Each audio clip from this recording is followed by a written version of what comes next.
Have you ever felt that at first he was warm, replied to chats quickly, was attentive, but slowly everything changed, replies became shorter. His tone of voice was cold. He rarely initiated chats, and without ever saying anything, he started to distance himself and ignore you. At this point, most people immediately panic, start thinking the worst, start asking repeatedly, what did I do wrong? Why did you change? Or is there someone else? And without realizing it, you actually make a fatal mistake. You chase after someone who has already started to back away. Even though at this moment the cards are actually in your hand, the problem is not because you are not good enough, not because you are not attractive enough, and often not even because he has no feelings at all. Because the fact is, the more you panic, the more you chase, the more you demand clarity, the faster he loses respect, and the further he goes. This video is not to teach you cheap push-pull, not to manipulate, not to make you act cold, but to teach you one important thing that is rarely discussed. What should you do when he starts to distance himself and ignore you? Because at this stage, if you make the slightest mistake, you could lose him forever. But if you understand how to do it without forcing, without drama, without chasing, he will be the one who starts to think, get anxious, and question his own decisions. So before you send a long text, before you vent nonsense, before you question your own self-worth, watch this until the end. Because what you will learn is not only about him, but about how to maintain control, your authority, and self-worth as a man. And now we go into the first thing you must understand when someone starts to distance themselves and ignore you. Point 1. Stop chasing, because chasing actually kills your self-worth. When he starts to distance himself and ignore you, the most natural reaction as a human being is panic. You start to think all sorts of things, start to overthink, start to wonder, wait, what did I do wrong? What am I lacking? Why did he change? And without realizing it, you start chasing. Chatting first, asking how he's doing, even though you know he's being cold. Giving extra attention in the hope that he'll come back like before. The problem is, the more you chase, the more he moves away. Not because you're not good enough, but because psychologically humans don't appreciate something that is always available without limits. When you keep chasing someone who's moving, what happens is not love. What happens is an imbalance of position. You're below, he's above. You need, he's relaxed. And from that position, it's impossible for there to be a healthy attraction. At this point, the most powerful thing you can do is not talk, not explain, not prove anything. All you need to do is stop. Stop chasing. Stop asking why. Stop trying to bring back something that is clearly moving away. Not with anger, not with drama, but with calm and self-awareness. When you stop chasing, several important things immediately change. First, you take back control. As long as you chase control, it's in him. When your silent control returns to you. Second, the emotional dynamics reverse. Where you were anxious, he's now the one thinking. Where you were waiting, he's now the one feeling like something's missing. Third, your self-worth rises. Not because you pretend to be expensive, but because you're demonstrating something important. I'm valuable enough not to chase someone who doesn't choose me. Many people fail at this stage because they misunderstand. They think stopping the chase means giving up. In reality, stopping the chase is the highest form of self-respect. And ironically, that's often where attraction begins to resurface.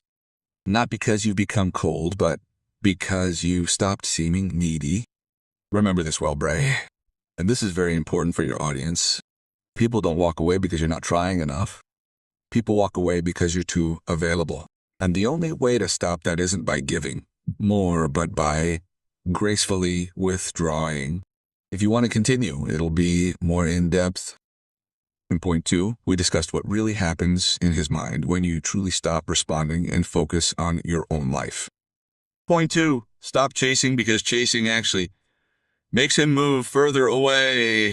If he starts to pull away and ignore you, the most common and wrong reaction is to chase him harder.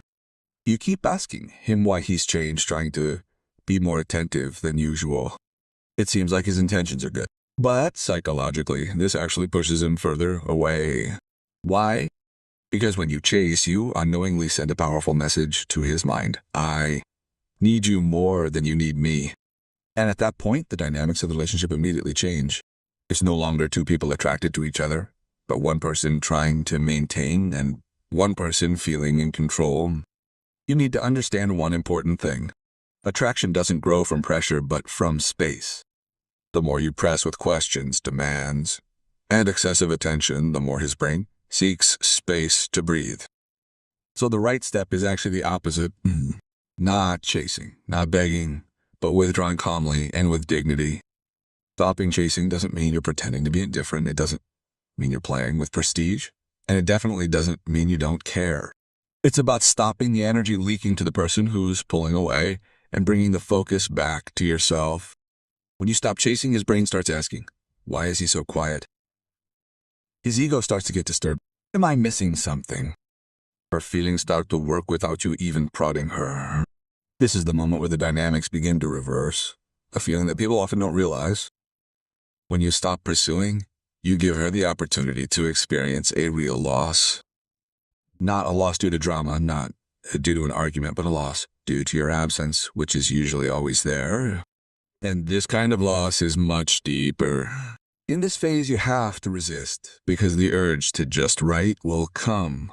The desire to make sure she still cares will emerge. But that's where your emotional maturity reigns. The more you can restrain yourself, the stronger the message you send to her subconscious. I am whole, I am valuable, and I don't chase people who don't choose me. And strangely enough, Brie, when you stop pursuing, she actually starts to notice. Not because you turn cold, but because your calm energy is far more attractive than a frantic chase. If you want to continue, it will go deeper. In point 3, we discussed why being quiet and focusing on yourself makes her think about you constantly without you doing anything. Point 3, stop pursuing. It doesn't mean loss. In fact, this is the turning point in everything. When he starts to distance himself and ignore you, the most common human reaction is panic. Your head immediately fills with questions. What did I do wrong? Why did he change? Should I text him first? And without realizing it, you start chasing him. Whether it's through long chats, excessive attention, or a desperate attempt to get him back to the way he was. The problem is, the more you chase him, the more he feels he has complete control over you. Not because he's evil, but because psychologically humans value what can be lost, not what is always available. At this point, stopping chasing is not a cheap strategy. It's a conscious act. Stopping chasing means you no longer react impulsively to his coldness. You don't enter him with reassurance. You don't lower your self-esteem just to stay close. And this is precisely where the power shift begins. When you stop chasing, 3 big things happen in his mind that are rarely discussed. First, confusion. He's used to you being there, used to you responding, used to you caring. When it suddenly disappears, his brain starts asking, why is he silent? Why isn't he chasing like usual? And this confusion is much stronger than a long chat. Second, a sense of loss slowly arises. Not losing you as a person, but losing the dominant position he has held all this time. He starts to realize, oh, so he can live without me. Oh, so I'm not that important to him. And this hits the ego much deeper than you begging. When emotional curiosity arises, it's not ordinary curiosity, but curiosity that makes him think in lonely moments. Because the human brain hates uncertainty. And when you stop chasing, you create an empty space that he can't fill quickly. Now pay close attention to this, Brie. Stopping chasing doesn't mean you're being overly indifferent.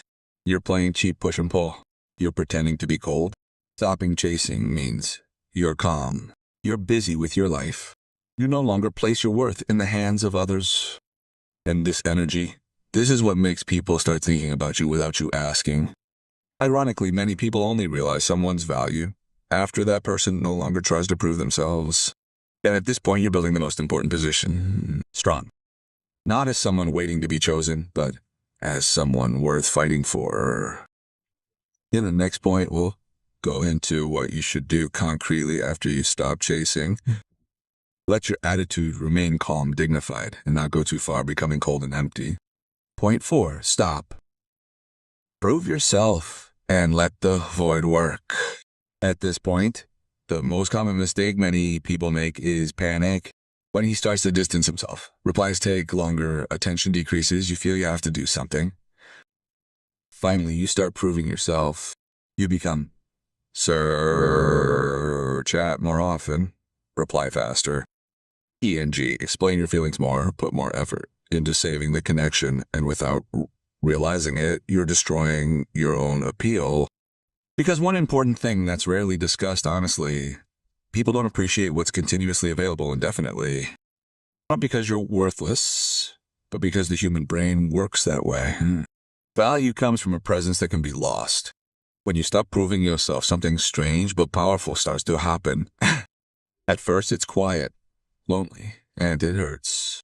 But that's precisely where your power works. Because when you're no longer explaining yourself, begging for attention, filling all the gaps, that emptiness is starting to feel like a void on his part. And that emptiness can't be filled with logic, can't be filled with distraction, can't be filled with someone new instantly. At this point, his mind starts spinning. Why is he silent? Why isn't he pursuing anymore? Am I the one losing control? It's not because you're fishing.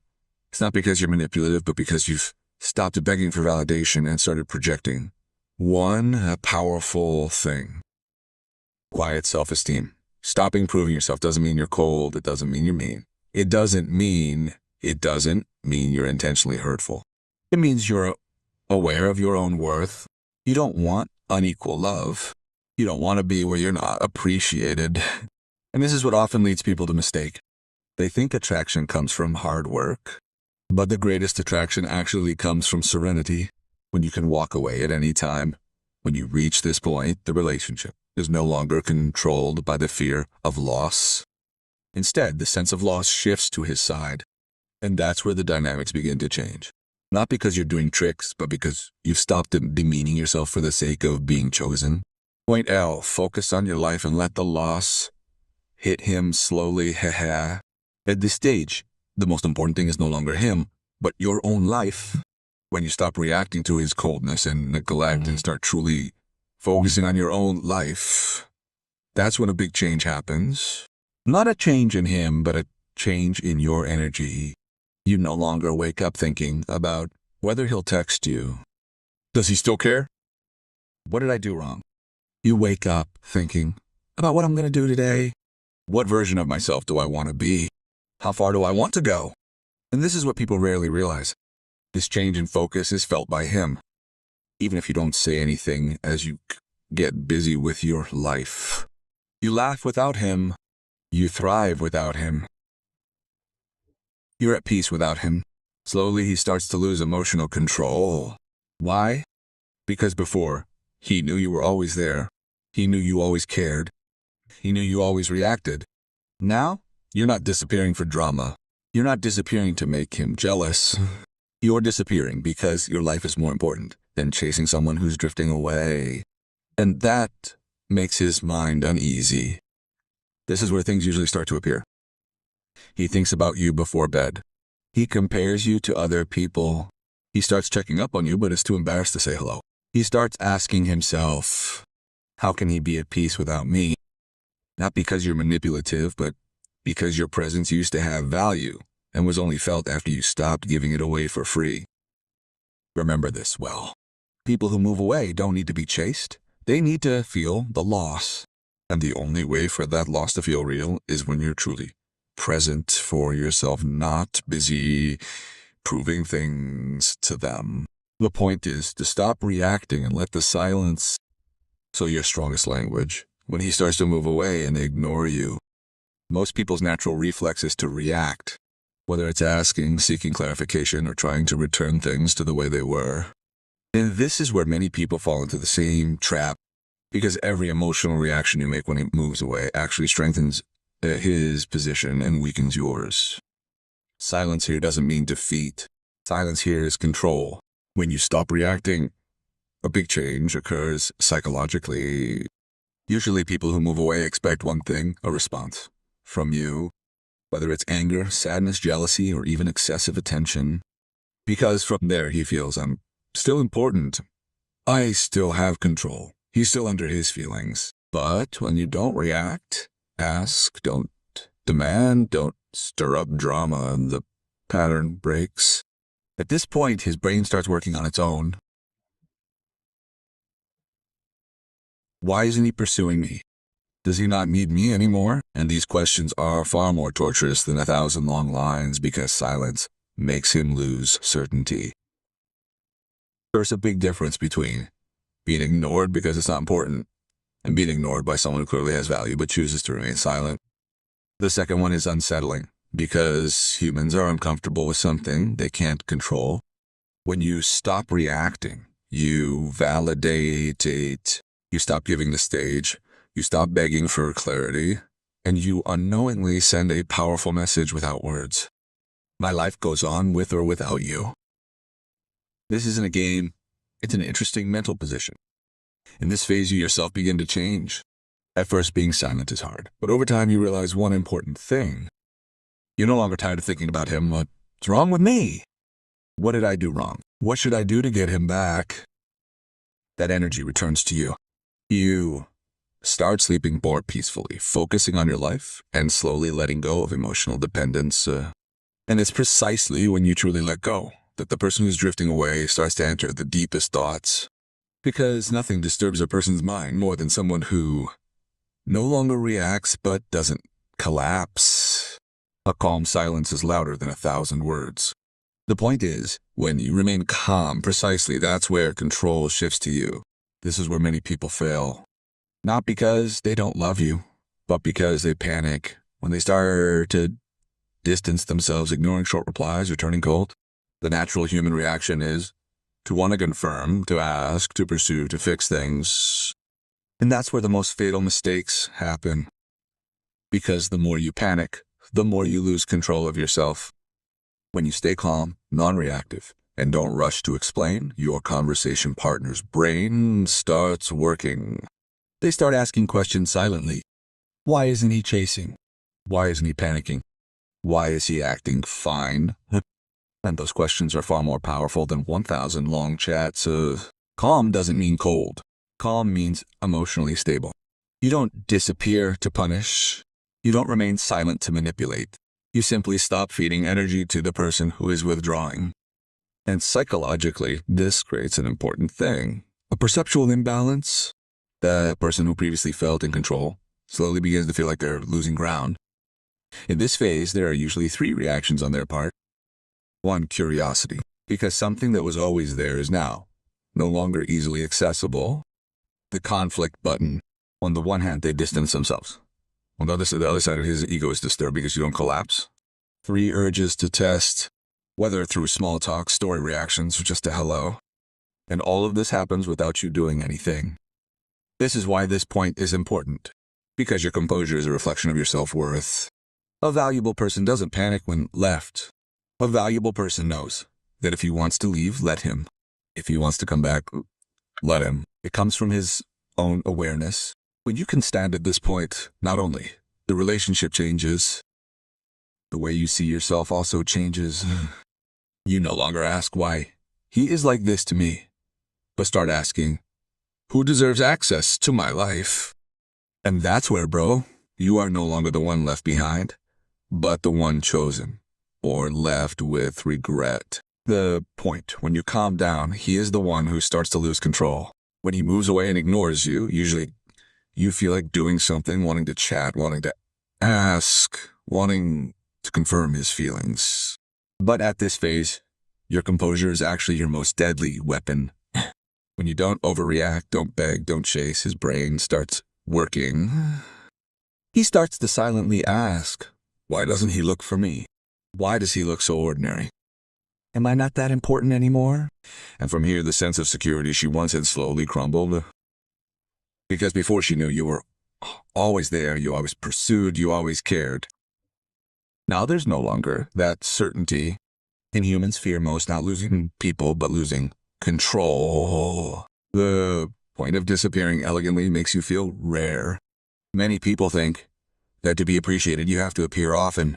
However, and easily accessible, psychology rarely is considered highly valuable when you withdraw calmly. No drama. No sarcasm. No seeking validation. You went from always being there to rarely being seen, and something rare always feels more valuable. She begins to compare. Your attention then versus now. Your warm energy then versus your silence now. And at this point, regret doesn't arise from your words, but from your absence. You don't need to explain anything. Your leaving has spoken loud enough. Point 10, you win. Even if she never comes back. Now this is the most important point and often missed by many people. The goal of all this is not for her to come back, not for her to regret, not for you to win over her. Your victory is one thing. You no longer lose yourself to someone who doubts you. If she comes back, that's a bonus. Even if you don't come back, you still win. Because now, your heat is calmer. Your commission is no longer begging for attention. And people like this will sooner or later attract someone who truly deserves closure. When someone walks away and ignores you, don't panic, don't explain. Too rarely, just do one thing. Stay calm and focus on your own life. Because mature silence always makes more noise than 1,000 forced messages.